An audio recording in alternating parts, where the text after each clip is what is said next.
दोस्तों, भारत का BrahMos missile system अब यूरोप के तनाव वाले इलाके में तैनात हो सकता है। इतना ही नहीं, तुर्की को अब भारत नया रणनीतिक जवाब देने की तैयारी में है। दरअसल हाल ही में साइप्रस ने भारत के रक्षा सिस्टम खरीदने में गहरी दिलचस्पी दिखाई थी। खास बात यह है कि इस रुचि के पीछे सबसे बड़ा कारण बना भारत का ऑपरेशन सिंदूर। मई 2025 में भारत ने पाकिस्तान में मौजूद आतंकी ठिकानों के खिलाफ ये ऑपरेशन चलाया था, लेकिन ये कार्रवाई जल्द ही 4 दिनों के बड़े सैन्य टकराव में बदल गई, जहां दोनों देशों ने ड्रोन, लंबी दूरी के हथियार, इलेक्ट्रॉनिक वॉरफेयर सिस्टम और प्रिसीजन स्ट्राइक टेक्नोलॉजी का इस्तेमाल किया। साइप्रस के अधिकारियों का कहना है कि इस ऑपरेशन ने भारत की सैन्य तकनीक की असली क्षमता दुनिया के सामने दिखा दी। उनका मानना है कि भारत ने सिर्फ हथियार बनाए ही नहीं, बल्कि उन्हें वास्तविक युद्ध जैसी परिस्थितियों में सफलतापूर्वक इस्तेमाल भी किया। इसी वजह से अब साइप्रस भारत के कई आधुनिक रक्षा सिस्टम खरीदने पर विचार कर रहा है। रिपोर्ट्स के मुताबिक साइप्रस खास तौर पर भारतीय लॉइटरिंग मुनेशन यानी कामिकेज ड्रोन में दिलचस्पी दिखा रहा है। ये ऐसे ड्रोन होते हैं जो लंबे समय तक हवा में मंडराते रहते हैं और लक्ष्य मिलते ही खुद को विस्फोट के साथ टारगेट पर गिरा देते हैं। भारत ने पिछले कुछ वर्षों में इस क्षेत्र में तेजी से प्रगति की है और अब भारतीय सेना भी कई स्वदेशी ड्रोन सिस्टम इस्तेमाल कर रही है। इसके अलावा सबसे ज्यादा चर्चा ब्रह्मोस सुपरसोनिक क्रूज मिसाइल को लेकर हो रही है। भारत और रूस द्वारा मिलकर विकसित की गई ये मिसाइल दुनिया की सबसे तेज ऑपरेशनल सुपरसोनिक मिसाइलों में गिनी जाती है। इसकी गति लगभग मैक 3 तक पहुंच सकती है, यानी आवाज की गति से करीब 3 गुना तेज। इसकी सबसे बड़ी ताकत इसकी स्पीड और लो फ्लाइट प्रोफाइल है, जिससे इसे रोकना बेहद मुश्किल माना जाता है। अगर भविष्य में ब्रह्मोस साइप्रस को मिलती है तो इससे पूर्वी भूमध्य सागर यानी ईस्टर्न मेडिटेरेनियन का पूरा सैन्य संतुलन बदल सकता है। साइप्रस इस मिसाइल का इस्तेमाल दुश्मन के जहाजों और सैन्य ठिकानों को रोकने के लिए कर सकता है। इसका सीधा असर तुर्की की नौसैनिक गतिविधियों पर पड़ सकता है, क्योंकि तुर्की इस इलाके में लगातार अपनी सैन्य मौजूदगी बढ़ा रहा है। दरअसल तुर्की और पाकिस्तान के बीच लंबे समय से मजबूत रक्षा संबंध रहे हैं। तुर्की ने कई बार कश्मीर मुद्दे पर पाकिस्तान का खुलकर समर्थन किया है और पाकिस्तान को ड्रोन तथा अन्य सैन्य उपकरण भी दिए हैं। दूसरी तरफ भारत अब साइप्रस, ग्रीस और आर्मेनिया जैसे देशों के साथ अपने रक्षा संबंध मजबूत कर रहा है, जिनके तुर्की के साथ अलग अलग विवाद रहे हैं। विशेषज्ञ मानते हैं कि भारत की ये रणनीति सिर्फ हथियार बेचने तक सीमित नहीं है।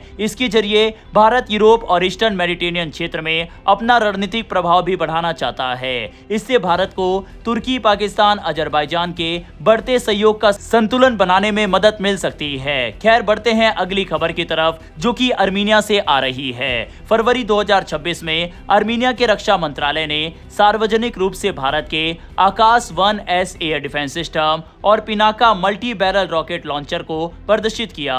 इससे साफ संकेत मिला कि भारतीय रक्षा सिस्टम अब आर्मेनिया की सैन्य रणनीति का महत्वपूर्ण हिस्सा बन चुका है। दरअसल 2020 के नागर्नो काराबाख युद्ध में आर्मेनिया को कई कमजोरियों का सामना करना पड़ा था। खासकर ड्रोन हमलों, एयर डिफेंस और आर्टिलरी सिस्टम में उसे भारी नुकसान हुआ। इसके बाद आर्मेनिया ने अपनी सेना को आधुनिक बनाने के लिए भारत की तरफ तेजी से कदम बढ़ाए। अब आर्मेनिया की नजर भारत के नए आकाश NG एयर डिफेंस सिस्टम पर है।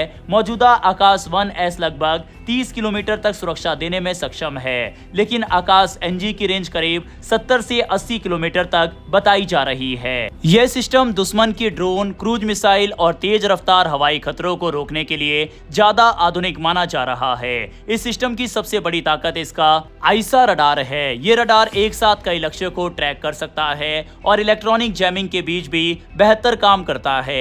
आर्मेनिया के लिए ये इसलिए महत्वपूर्ण है क्योंकि अजरबैजान लगातार तुर्की के बैरक्टर जैसे अत्याधुनिक ड्रोन इस्तेमाल कर रहा है। ऐसे में आकाश NG आर्मेनिया को मजबूत हवाई सुरक्षा दे सकता है, लेकिन मामला सिर्फ रक्षा तक सीमित नहीं है। रिपोर्ट्स के मुताबिक आर्मेनिया भारत की प्रलय मिसाइल में भी रुचि दिखा रहा है। ये एक क्वासी बैलिस्टिक मिसाइल है जिसकी रेंज लगभग 500 किलोमीटर तक हो सकती है और इसकी गति मैक 5 से मैक 6 तक बताई जाती है। इसकी खास बात यह है कि ये उड़ान के दौरान दिशा बदल सकती है, जिसे इसे रोकना काफी मुश्किल हो हो जाता है। अगर अर्मीनिया को प्रलय सिस्टम मिलता है तो वह अजरबैजान के एयरबेस, रडार स्टेशन और सैन्य ठिकानों पर लंबी दूरी से सटीक हमला करने की क्षमता हासिल कर सकता है। इससे पूरे क्षेत्र का सैन्य संतुलन बदल सकता है। इसके अलावा भारत अर्मीनिया के रूसी मूल के Su-30SM लड़ाकू विमानों को भी अपग्रेड करने पर चर्चा कर रहा है। इनमें भारत का उत्तम आईसा रडार, अस्त्र, एयर टू एयर मिसाइल और 100 जैसे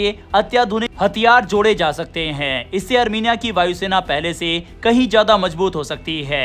विशेषज्ञ मानते हैं कि भारत और अर्मीनिया की बढ़ती साझेदारी सिर्फ रक्षा व्यापार नहीं बल्कि एक बड़ा रणनीतिक संदेश भी है। तुर्की, पाकिस्तान और अजरबैजान के बढ़ते सहयोग के बीच भारत अब अर्मीनिया के साथ मिलकर एक संतुलन बनाने की कोशिश कर रहा है। अब देखने वाली बात यह होगी कि क्या आने वाले समय में भारत अर्मीनिया का सबसे बड़ा रक्षा साझेदार बनता है और इसका असर पूरे कॉकस क्षेत्र की राजनीति पर कितना पड़ता है। बहरहाल दोस्तों, इस वीडियो में इतना ही। इसी तरह की वीडियो अगर आपको देखना पसंद है तो नीचे दिए गए सब्सक्राइब बटन को प्रेस कर बेल आइकन को दबा लें। फिर मिलेंगे ऐसी एक नई वीडियो के साथ। धन्यवाद। जय हिंद, जय भारत।